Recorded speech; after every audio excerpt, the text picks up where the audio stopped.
I'm Jonny Smith. I'm Richard Porter. Welcome to Smith & Sniff, the podcast where two friends talk about cars and sometimes gardening with cars. I realised, that there's an award-winning Chelsea flower show and also a presenter of Gardener's World that lives in the same town as me. Really? Yeah. Who? He's called Adam Frost. Frosty? Yeah. Do you know Adam Frost? No. Oh, well, he lives around here and he's won multiple Chelsea flower shows, and he follows me on social media, which I didn't realise until about 3 days ago. And I thought, he's presenting Gardener's World while Monty Don's in hibernation. Not hibernation, you know what I mean? Have they put Monty Don in a box with some newspaper and straw? Yeah, they've said goodbye to him for a very long time and then put him in under the stairs cupboard. No, I don't. But it's spring. They need to get Monty Don out now and get him out in the sunshine so he can warm up. To be fair, he's isolating, I think. But So Gardener's World is being televised, and Adam Frost is doing it from his garden on his own. Oh, I see. And I realised that where he's from, or where he lives now, and it's in Stamford, really close to where I am. So, and I thought, are they? I've been enjoying my garden because that's the extent of my travel at the moment, as a lot of other people are. And I thought, I can get various motor vehicles into the back of my garden if I have a bit of a jiggle around, And I thought that this is where Gardener's World is missing a trick, or where you and I are missing a trick, and we need to diversify it. We should call it Cardener's World, and it should be people that have gardens with loads of motor vehicle toss in them. Because there's always someone in a town or a village who has a garden with a remains of a car or a Land Rover or an engine with a tarp on it. Always. There's always a backstory. It's usually a family argument. Well, weren't we going to do that at one point? Weren't we going to do CSI tarpaulin, where we just cruised around towns looking for interesting shapes under tarps, and then got in touch with the owner and went, well, first of all, we had to identify what it was, sort of a bit, crime scene investigation. Oh my man! Which we have done. I know we've done because I've been with you when we've spent. Remember, there was that one not far from me that we finally worked out was a Passat estate. It was a Passat estate, exactly, sweating profusely under the sheet. Yeah, just absolutely permanent sheen, patina of moisture on the bodywork as it rots away. But also, just go, why are you keeping the Passat estate? And that's where the show gets interesting, because we dig into the backstories. Oh. It's like Tony Hadley wearing a really sort of nylon man-made fibre heavy shirt under the spotlight, just starting to really break a bead on. I have to say, there's a reason for keeping Tony Hadley. I don't really see the reason for keeping a Passat estate from the 80s. No, but there's got to be a backstory. There's got to be. I think CSI tarpaulin is just an amazing. And do we have to be suited and booted and pull our sunglasses down and then reverse the car back up to the house, knock on the door and hold up a card which says something simply like tarpaulin scene investigation, TSI? Yeah. Which, isn't that an Audi engine or a VW There's going to be engine? There's going to be a lot of heavy braking followed by a lot of brisk reversing when a target is sighted. And there'll be auto slam, as Tiff used to call it, where you'd go from D to R really quickly when the car's still going forward. On that note, I was writing something this week, and I had to mention J-turns, and I suddenly thought, oh yeah, I think I've probably done a J-turn like twice in my life, both times in someone else's car on an airfield. Yes, and there's something that goes through me a bit about a J-turn. I think it's my natural sympathy for the track rod end that makes me a little bit uncomfortable with a J-turn. And you really only see them in cop dramas. They're not something that, handbrake turns. Yeah. Well, you see sort of, rally cars and things do those, and you see Russ Swift parking that way every time there's a Montego advert on. Sorry, many times. I've confused myself with the 80s, but it is, the handbrake turns seem to be like something that happen a bit, and J-turns, they're sort of like the distant cousin that you don't see so much, but I also just think they're really fucking bad for the car. Yeah, they are. They're hard. They're the bootleg turn, it was originally called, wasn't it? Yes. Which is what I remember watching when in the 80s as a kid. Lots of J turns on the A team. The A team van used to do a lot of J turns. Yeah. And obviously Knight Rider with kit and stuff. And I said to my dad, "What is that called? What are they doing?" And my dad went, "Oh, it's a bootleg turn. It's a bootleg turn." And it makes it sound like you buy it from a market stall and it's got a different track listing to the real album. Oh yeah, exactly. That's a rare limited press Japanese import, that one. Yeah. But the J turn is. I mean, I've not done many J turns, and I did one once in a long-term test car as I was coming onto an airfield. Filming. Were you coming onto the airfield backwards? As in, I can't remember this scenario, but I know I was in a Clio 197 Renault Sport. Oh, I bet that J-turned quite nicely. It J-turned really well. Unfortunately, and this is the bit I hadn't planned on, I J-turned up to, I think, Wookie, Ford, or whoever I was presenting with that day. And as the J-turn completed, I got out the car and smiled, and I heard a hissing, and both the front tyres had gone through broken glass and just instantly punctured. You J-turned through broken glass? I J-turned through broken glass. I spent the rest of the shoot trying to phone around Great Britain, trying to find tyres for a Clio, and I couldn't find them. So I had to get it emergency repaired, and I had to drive home at no more than about 45 miles an hour. So my J-turn experience is somewhat tarnished after that. Anyway, hang on a minute. I was talking about Gardener's World. But I've just remembered something from the dim and distant past. On old Top Gear, we were filming one of those items that they just used to do on old Top Gear basically every couple of months about police pursuit drivers and the ones who were supposed to get out of trouble with VIPs in the back kind of thing. Oh, yeah, and we had this bloke, took him to an airfield and went, "Go on, just show us some of the basic moves." And one of them was the J-turn. And we provided a car for him. And it was a Rover 75 press car. And in the course of doing repeated J-turns for the cameras, he ripped the front wheel off. Off? Yeah, the front wheel came off.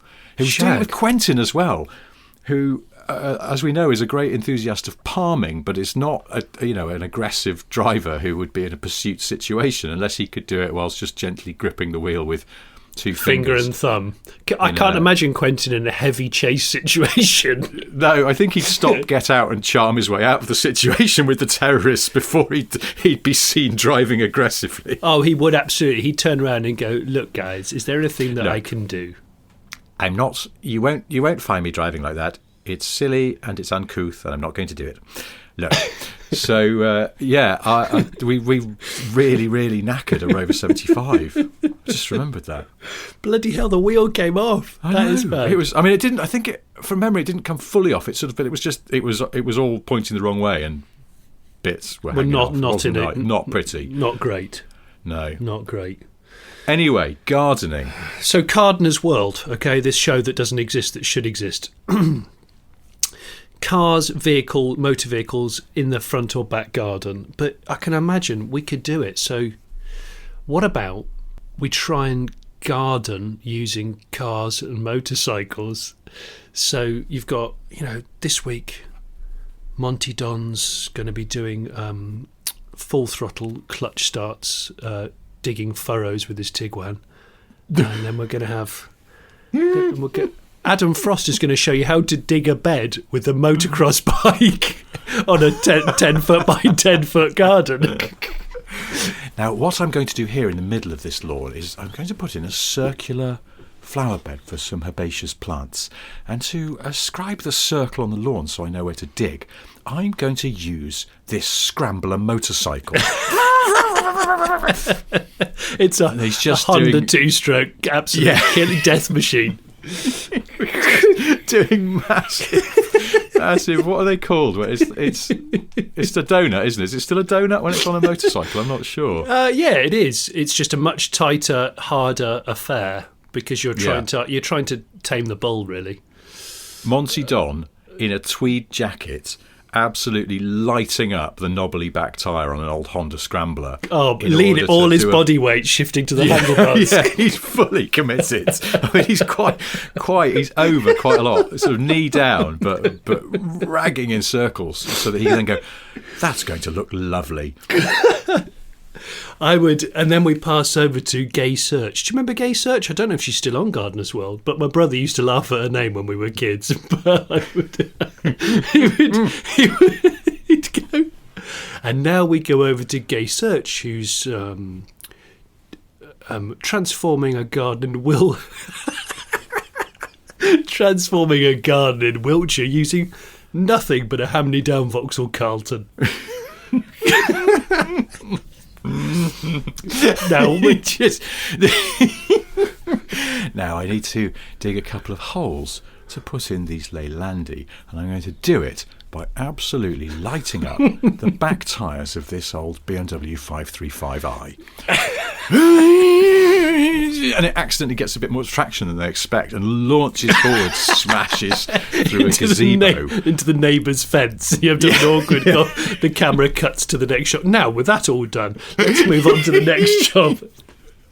Oh, I see. You're going for they just cut away as if nothing's happened. I imagine more that they would absolutely maintain their composure, but then he just steps out and goes, that hasn't worked. Let's get the old spade out instead. The steam starting to just curl from under the bonnet of the BM. What, because it's been at 6,000 RPM, not going anywhere for ages? Yeah, exactly. Really just for a little day. bit, and then it's actually it hit the fence post, and it's probably cracked the radiator a little bit. It's not good news. Well, Monty Don this could start as a serious consumer piece. So we've had an awful lot of communications on. From viewers saying how expensive rotavators have become. So as a consequence, we've decided to find a worthy alternative, and we think we found it. Over to Monty. A brand new Honda rotavator costs in excess of £1,200 these days. We've realised the job can be done easily and safely using one of these. Camera cuts to, and what we have here is an MOT failure Vauxhall Frontera, and I've fitted on the front tyres very thin snow style spike tyres. They were second hand, and watch what we can achieve in a very short space of time. Cut to a huge amount of rooster tailing soil. Is there a point where he has to go, now I probably don't need to tell you this, but a heavily leaking differential is depositing oil into this border, and that's bad for the plants.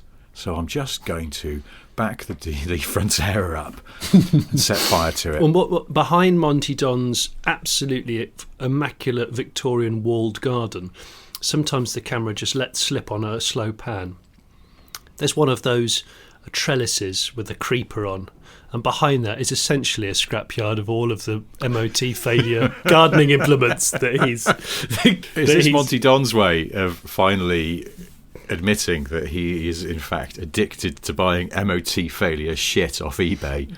Oh, he loves it. He absolutely loves it. He's got a Dutton Ranger. And hang on, wait, I can't even tell if you're joking. He hasn't really got a Dutton Ranger. I don't know. I don't think he has.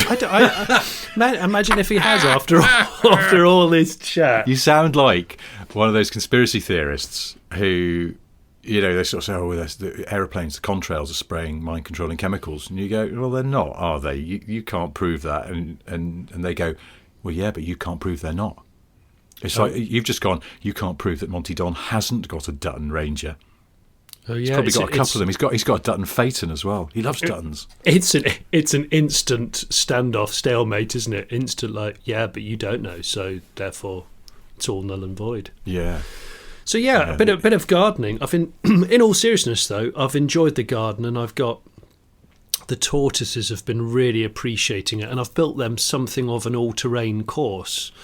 So they've got plenty of angles and substrates, and I've given them some natural plants that they would dine on in their native environment. So I'm really pleased with that. It doubles as an off-road course for a radio-controlled car, but I try not to do those two things at the same time, because you don't want to crash into a tortoise with a radio-controlled car. So why not? They're armoured. I mean, they're bloody hard. I'm telling you. Tortoises are amazing at digging and climbing. In fact, who came first? Land Rovers or tortoises? And they're both exceptionally old. Well, I mean, are you going to? I'm no David Attenborough, but it would be my certain belief that the tortoise came out before 1948. I think you're absolutely right, Richard. I mean, we can check this, or someone can write in and correct us. But I'm pretty certain that most animals were already around by the late 40s. Do you think? Well, we'll look it up. Listen, while we're talking about gardening, I was going to mention. Cardening. Yeah. Well, I know you're not a massive fan of the Pet Shop Boys, and I am.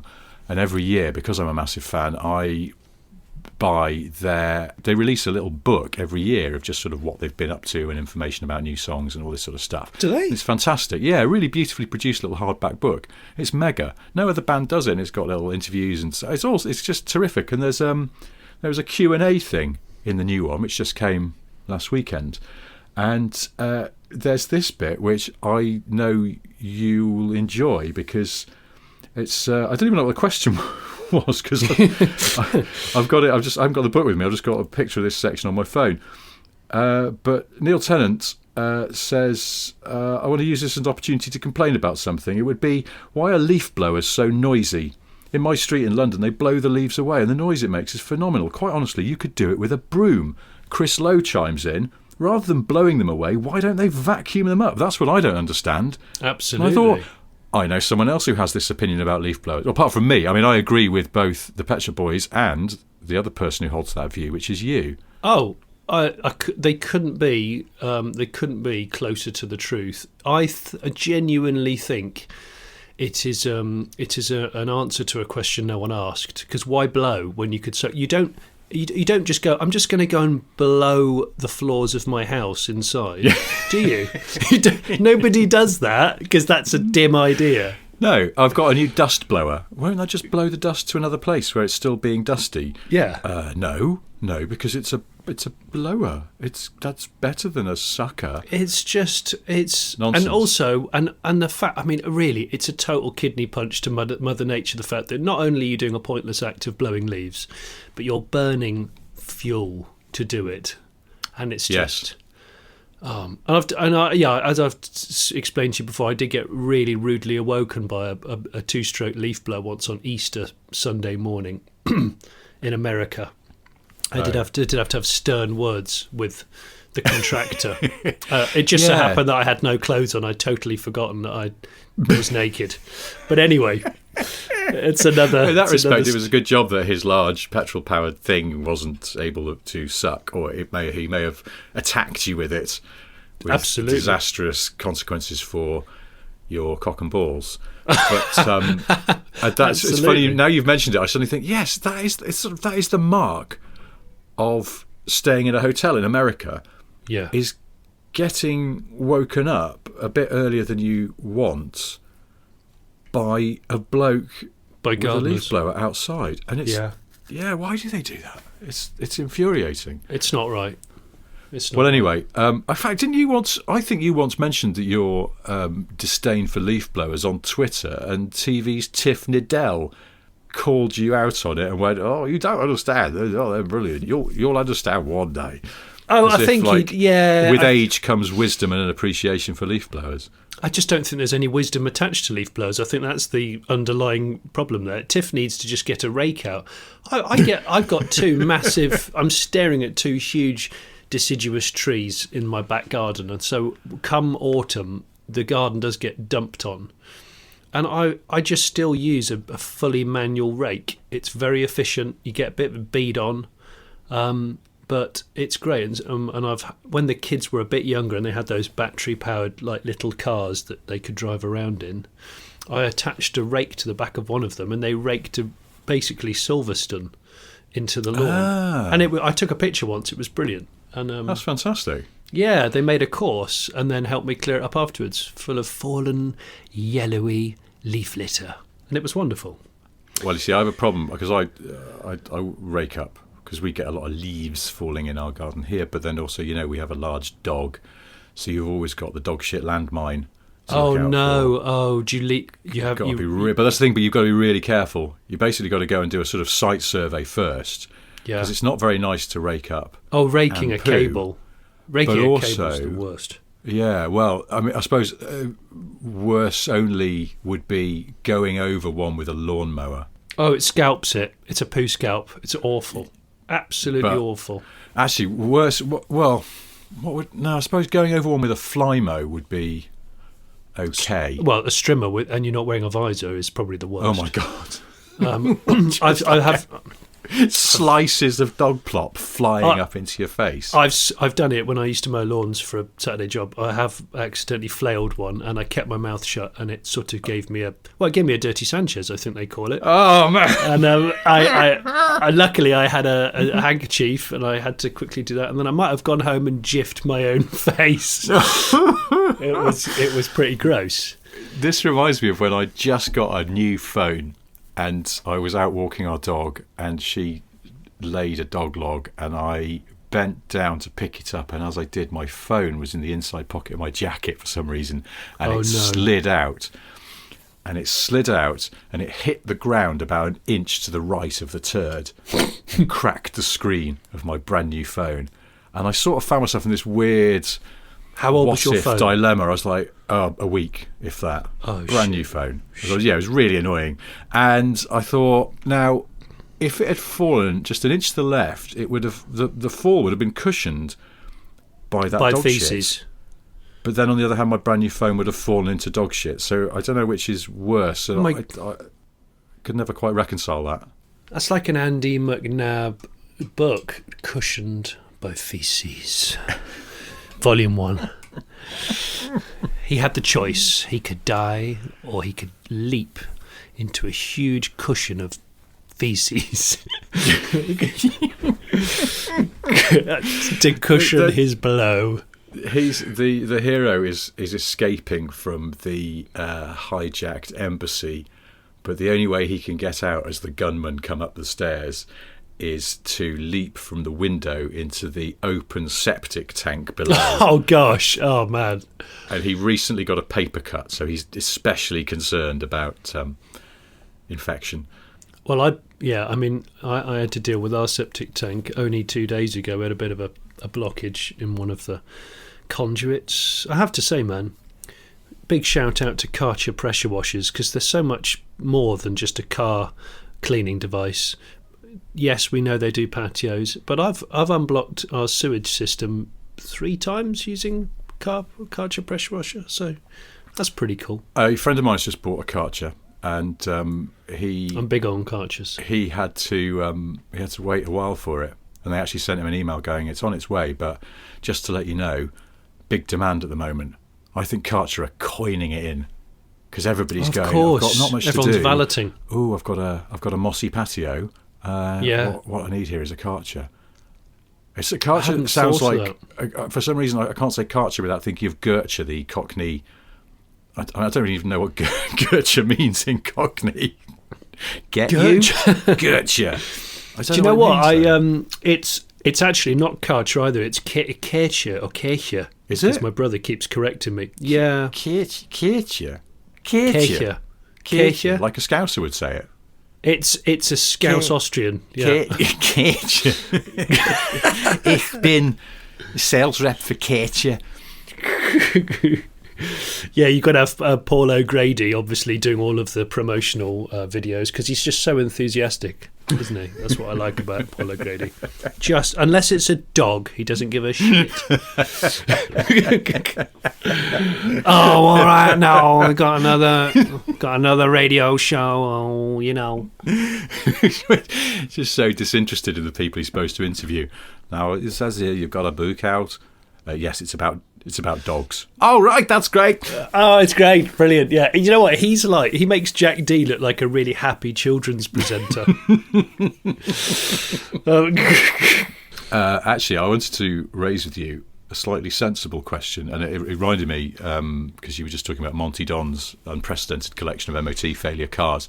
I suddenly had this thought the other day, and I don't know why it popped into my head. I was saying, what are the pros and cons of the government insisting that when you sell a car, it has to have a fresh MOT on it? Because they changed the thing with tax. Now you can't sell a car with tax on it. The tax, you cancel out the tax when you sell the car, and the person buying it has to start again. And I'm not even sure why they did that. I can't remember why. No, I find it irritating. I find it a bit irritating. And also, it's like, it's removed one of the things that people used to put in adverts. That, I mean, it's sort of like, it's got 6 months tax left on it. But if you bought an old crapper, you always felt like you were slightly up on the deal if it had a bit of tax left on it. And totally. It's that's taken that joy away. The tank. Yeah, I mean, actually, I've haggled and bought cars before when they've said, I'll put a fresh 12 months or 6 months tax on it. Yes. Because that's like another bargaining tool. Yeah, that's it. Because I bought a car once. What are the pros and cons? I bought a car once where there was almost no tax left on it, and from a dealer, and I went, stick a bit of tax on it, would you? And he went, at this price. He wasn't a cockney, I just automatically doing it. But yeah, it turned into a bit of a thing. I was like, oh, come on. I mean, what? It's just, it's a gesture, just 6 months. And he was like, I'm giving this thing away as it is. And I was like, well, you're not, are you? It got into a bit of a, but he won. Really? Yeah, he was really digging in, and it sort of, I felt like then I was duty bound to dig in for a bit. And then in the end, it was just like, oh, well, I want the car. I'm not going to walk away over this. That would be petty. He knew. That's the thing. He knew already that I wanted it. I think he'd seen it in my eyes.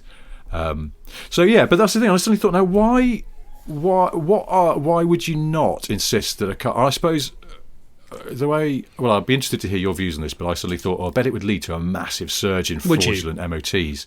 Well, yeah, because you buy a lot more cars than me, and I reckon you understand. I was expecting, in fact, that you would just go, no, you couldn't do that because this. But could you think there's more downside than upside to it? To putting fresh ticket on a car, insisting on a fresh ticket? Well, I think what it would do is, I think it would make buying and selling cars probably less worrying for a lot of people. But That's I what think I'm thinking, yeah. Yeah, because obviously it's mandatory. And do you know what's weird? I wrote the word mandatory down as something to talk about today. It's a word I very much like, and it's not used enough. I certainly don't use it nearly enough, although I've managed to weevil it in, because it rhymes with banditry. And the thing about the word banditry is, again, it's just not used enough in this day and age. And when they're put together, mandatory banditry, again, a term that no one ever uses. No one ever uses the term mandatory banditry, because banditry is not mandatory. I was once at the Belgian Grand Prix, and I bumped into Martin Brundle, who I've met before a few times, and he's a really lovely chap. And so I went, nice bloke. Hi, Martin. Very thin necklace. Yes. Yeah, very thin gold necklace. He loves it's almost like a hair's width, isn't it? But very gold. Microns. You don't just get that anyway. That's a specialist necklace. But yeah, lovely chap. And I said, oh, hi, Martin. Thinking it was one of those ones where I was like, is he going to remember who I am? And he was like, oh, hello, Richard. And I was delighted. And we were standing there in the paddock talking. And then someone else came over to say hi to him. And Martin Brundle turned to me and said to this guy who'd come over, have you met this bandit? And I didn't know whether that was an insult or not. Really? He said it in a warm sort of tone. I think it sort of, he was using it to mean like a scoundrel. He's a bit of a rogue, yeah. He knows that I write Sniff Petrol and other sort of jokey things about Formula 1. Satire. Yeah, so I think... Is he cool with you? He's cool with that? Yeah, he's totally cool with me. He's always been lovely, and I've seen him a few times around, and he always stops for a chat, and he's such a nice bloke, and he's always, loves to have a little gossip about F1 and all sorts. He's proper bang-up chap, really like him. But yeah, he called me a bandit once, and I still don't know why or what that's. That's just brilliant. I'm so glad that the mandatory banditry conversation has actually yielded some use. But then I like that. Hang on, you're saying that mandatory rhymes with banditry, but you see, I think mandatory is one of those words that's got at least 3 possible pronunciations, because it could be mandatory and mandatory as well. Oh, mandatory, that's an Americanism, isn't it? Mandatory. I don't know. I always imagine Americans might go, it is mandatory to do the bandatory, and then it doesn't quite work. Bandatory? Bandatory. Some bandits were caught doing bandatory. I wouldn't put it past them. My you gosh. know how sometimes American pronunciation sort of catches you out, where you go, what, why are you saying it like oregano? It's like why? Centrifugal. Centrifugal. I know. Can't even do that. Centrifugal. It's centrifugal, mate. Just say it like that. No. Hey, don't be a bandatory person about this. Bandatory. That's awful. I hadn't even thought of it. Mandatory. I think you could go either of three ways on that. We've talked about interestingly named media companies before. I think I've decided if I ever set one up, it might be mandatory. I'm not sure if I would get and then any you'll business. Sell a show to a US company, and they'll go, Johnny, just one question: why is your company called Mandatory Banditry? It doesn't rhyme. Well, it does. No, it does not. We're cancelling the show. You're a bozo. I'd have to add bozo there. Again, a word. You're an asshole. You're an asshole. You're a bozo. Jerk off. Insert other. Well, don't you think that asshole is lighter than arsehole? Like asshole does sound like an insult in and of itself. You don't immediately think of the actual hole in your bum. Arsehole is somehow more. Arsehole's more somehow it's more technical and it's a bit ruder. If you go, you arsehole, it's like, oh bloody hell, all right. It's like calling someone a prick. Well, it's a little bit more macro lens. Yeah. It's just. It's exactly that. It's a macro lens insult. Anyway, why aren't... Because the MOT thing, I thought about it. I can't even remember how it pops into my head, but then I thought it's a bit like how now you have to have a survey done on your own house before you sell it.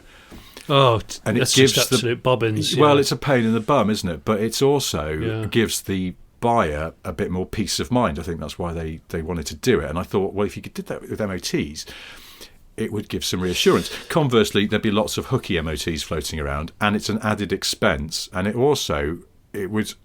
have to be exemptions for cars that are being sold as non-runners. Yeah, and the other thing is if you're already going to sell a vehicle, a lot of the time it's because the love's gone, and you want something else, or let's say you've run low on money and you need to coin some money back. I think it'd be a very sour ending to the relationship where you've got to spend more money. And therefore, I personally would be like, do you know what? I'm just going to keep it because I've just MOT'd it. I just MOT'd it. I had it I had it serviced not long ago. The tyres I know are pretty good. Do you know what? Bollocks. I'm not selling this to anybody. So it might encourage hoarding. Yeah, just be like, Richard, why have you still got that other car? And it's like, because I spent a bit of money MOTing it and then realised I liked it and I haven't told my wife. Well, like talking of which, have you how strong is the temptation to buy cars in this moment of semi-isolation? Goodness me. Well, yes and no. I find myself browsing Car and Classics and all the usual sites that we waste our time on. And I do find myself going, well, they'll be desperate for... I was doing it last night. I did a little Zoom chat with three mates where we decided in advance we would each pick a couple of old cars to share with the group, one under 10 grand and one under 20 grand. And I got a Citroen CX for my under 10 grand. And we were all looking at it, and it was almost simultaneously. Two of the other blokes went, I think it was up for 9 grand.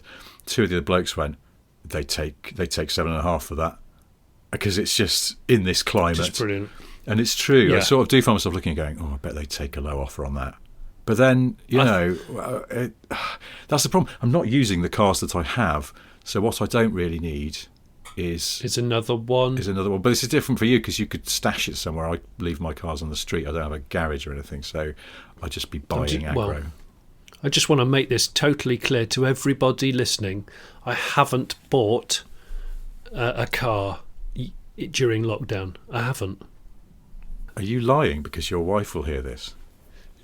I'm saying absolutely nothing. All I'm saying is subscribe to my YouTube channel, Car Pervert, and you'll see that I'm almost certainly haven't bought another car. recently. Almost certainly. Almost certainly. Well, but how do you buy a car at the moment? Because you're not supposed to go and do non-essential travel. It's some friends of ours. You need connections, Richard. Really? There are still ways still and transportation. Means. Ways and means. Yes, I know. Remote payment. And, not that bit. I mean, I'm not worried about that so much as just actually getting the damn thing. Well, you see, we live in a world where there are companies and websites like Shipley, where transporter companies going up and down the country delivering X, Y, and Z still need to fill their trailers and make ends meet. So as long as they're not coming into close proximity with others, you might find that vehicles can be moved here and there with relative ease. I hadn't thought about that. I'm not really speaking from experience. I'm just I I've understand. merely done some research. So yeah. Oh, I know what I wrote down apart from all-terrain tortoise and Cardener's World. I actually thought, what sticker shall I put on the back of one of my tortoises? I put one shell, scratch it, or something like that. I was gonna, what would be an alternative for one life, live it? I don't know. Don't tortoises live for a long time, like hundreds of years potentially? Yeah. Well, we've had the male for 13 years. And he's still extremely youthful. He was 3 when we got him. And I had a moment not long after we got him where I said to my wife, he might still be with us when we're retired. How weird would that be? That is quite weird, isn't it? And we got him before we were married. So it's like, tortoises. And I'm pretty sure there's a relationship between tortoises and car enthusiasts, because I know there's always been a bit of a fascination with watches and mechanical stuff, but I'm pretty sure Clarkson had or has a pet tortoise. In fact, could he? He does Who Wants to Be a Millionaire. Could he be the anchor on Cardener's World now that he's got some agri credentials? He would fulfil I know it's a different program, but on Country File, like John Craven is just standing in a field, just basically linking in and out of all the other films, isn't he? So Clarkson he doesn't go anywhere anymore. Just standing in a field going, well, who would have guessed it was an MG midget under there? I don't think that's coming back, but obviously it symbolises their dead son. Okay, moving on to Carlisle now, where Jonny and Richard are slamming on the brakes because they've just spotted what they think might be a Nissan Silvia drift car under a tarpaulin. I think if we could convince him to do that, that would really raise our, profile of the show. I feel. Yeah, really, really sell it. This could be, in fact, Mandatory Banditry's first TV commission. Oh, I mean, without a doubt, it's got Mandatory Banditry Productions written all over it, hasn't it? Or is it Mandatory Banditry Media? Banditry Media, definitely. Yes. Yeah, there we go. Do you know what? Someone listening to this might register it, and then I'm snookered. Well, you better get in there then. I feel like I shouldn't have said it out loud. No. Damn. While you're here, can I ask you a question? Yeah, that's what this is about, Richard, you absolute coon. I'm not going anywhere, am I? Last week, you were talking about your mate Greasy Mark. I have some follow-up questions. Now, one of them is, why is he called Greasy Mark? And the other one is about a very cryptic text message you sent me earlier this week where you went, remind me to tell you about when Greasy Mark almost drowned on my stag do. Oh, yeah. It just came to me late at night before bed when I'm sometimes at my most creative.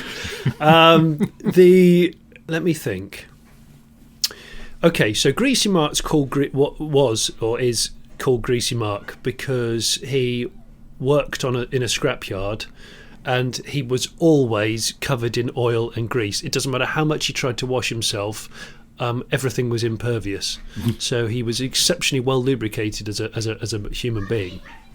Sorry, my children they're trying to kill one another downstairs. Yeah. It's just the nature of the beast at the moment.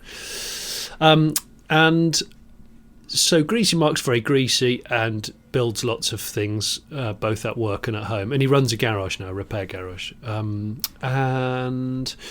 Greasy Mark. So my stag do, we decided to be a bit different, and we had a stag weekend where we canoed down the River Wye, which is beautiful. And we wound up over the course of about a day and a half in Hereford. And Hereford is where we did the main stag do. We went out on the town and all that stuff. Yeah. But we camped and we all canoed and took our own supplies. So my best man, Dan, fantastically organised it all. Most of us had brought our own watercraft. Some of us went for the inflatable kayak. Some of us went for one of us went for an ex-hire rowing boat, and bought a really.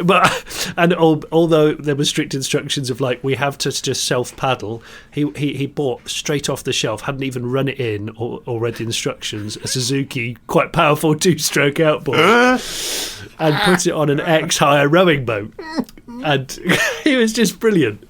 And painted it all up with the signage Bald Watch instead of Baywatch in yellow and red, because everyone on board that boat had no hair. So, nice.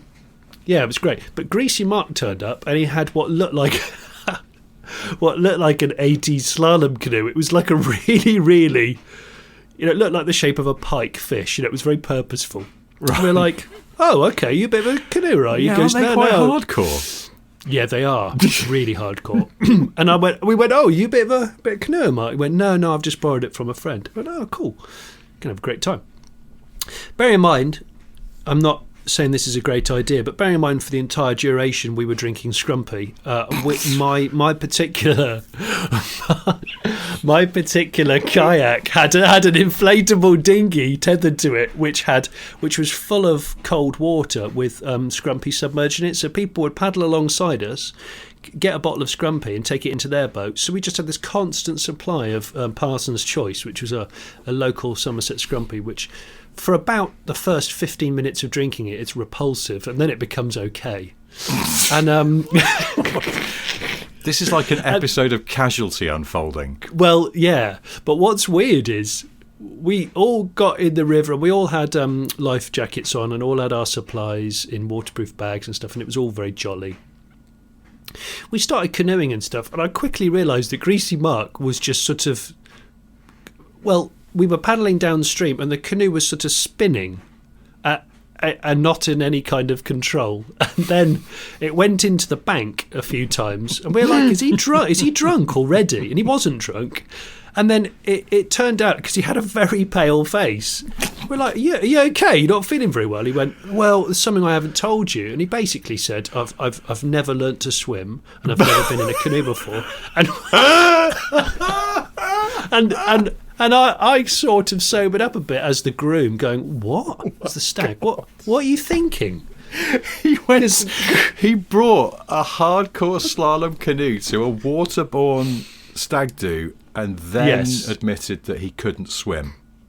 But it's like turning up to a track day in some widow-making car, isn't it? Like a 911 RSR from the 70s, and going, have you ever driven this car? No, I've never driven, actually. Yeah, I don't know how to drive at all. But that's a Porsche 917 Longtail. Endurance racer. Where did you get it from? What are you doing? I don't know. What was... That's extraordinary. He could have died. Well, he did nearly die. I'll gloss over that bit, but he didn't, and that's fine. Yes. And we ended up in Hereford eventually, and we had a fantastic time out on the town where it was mandatory. I'm going to use that word again. Do you mean mandatory? Mandatory. Definitely mandatory. It was mandatory for us to go out on the town, and my organiser of the stag do, my best man Dan, written strict instructions. We are going out on the town wearing socially unacceptable shoes, and that's what we all did.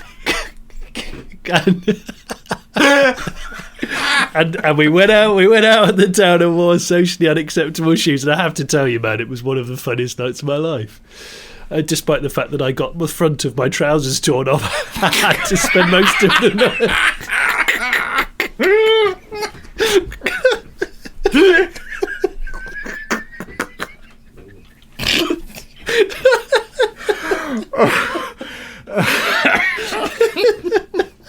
So I was wearing And the other thing about this is my dad came on my stag do, and I don't think he was prepared for what unravelled. I'm actually crying. I mean, there's so many. Oh my Lord! There's so many amazing moments from it that and one of them was definitely going out on the town wearing. Oh, this is awesome! Going out on the town wearing terrible shoes. Dan had said, "I'll sort your shoes out, Johnny. Don't you worry about a thing. I'll sort you some brilliant shoes out." He brought me some. It was just amazing. Sort of traditional Indian festival shoes, I suppose you call them.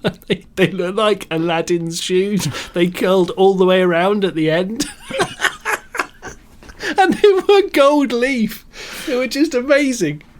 And they had no grip at all. They were completely smooth underneath. So as I found out on the dance floor, it was almost lethal. But and then the evening finished with the best man Dan. We all managed to meet and get into this taxi, which was a minibus. And Dan was like, "Where are you guys?" And we're like, "We're all on the bus." He goes, "No, you're not. I'm on the bus." He got on a bus with a load of people who he didn't know and went off to a completely different town. and then his phone ran out of battery, and we didn't see him again until the morning. But he was up until that point. He was properly on it. But what he did, yes. Someone found a shoe on the dance floor, a woman's shoe, and instead of handing it into reception, took it straight to the bar and had about 12 shots put in it. And we were drinking a vodka, all sorts of stuff, all sorts of spirits out of this female high heel. There was, ironically, there was no vehicles really, motor vehicles involved in my stag do. Which was quite nice, apart from Bulb Watch, which we quickly realised, that's almost another story, that you do have to run in outboard motors. You can't really start them up from fresh and run them at full RPM with 5 large men and a load of beer inside. This reminds me, maybe next week I'll tell you the story of James May and the woefully underpowered outboard motor. But I feel like this week we will never top you losing the front of your trousers whilst wearing Aladdin's shoes, and we should probably wrap things up. God, we were just getting it. Yeah, those trousers. Always nice to talk. Thank you for listening to Smith and Sniff, the podcast. Please remember to like and subscribe and do all of those things that you're supposed to do. We were last week number 1 in the UK Automotive Podcast Chart, or the Apple Podcast Chart certainly, and number 1 in the UK Leisure Chart as well, above Gardener's Question Time and Claire Balding's Dogs. So take that, Balding, your national treasure. It won't last. Obviously, there's been some glitch in their calculations, but thank you. Is the reason I bring this up is to say thank you very much for listening to our often strange and pointless show. And hopefully, after this one, you'll listen to next week's as well. And subscribe. Like and subscribe. And we've had some really nice feedback and some 5-star ratings, which, frankly, I just can't believe. No, but it's neither. Lovely. So, yeah. And if you want to sponsor this podcast, I thought I'd just put this in there. Richard won't be happy with me, but I'm going to say it. Sponsorship is welcomed.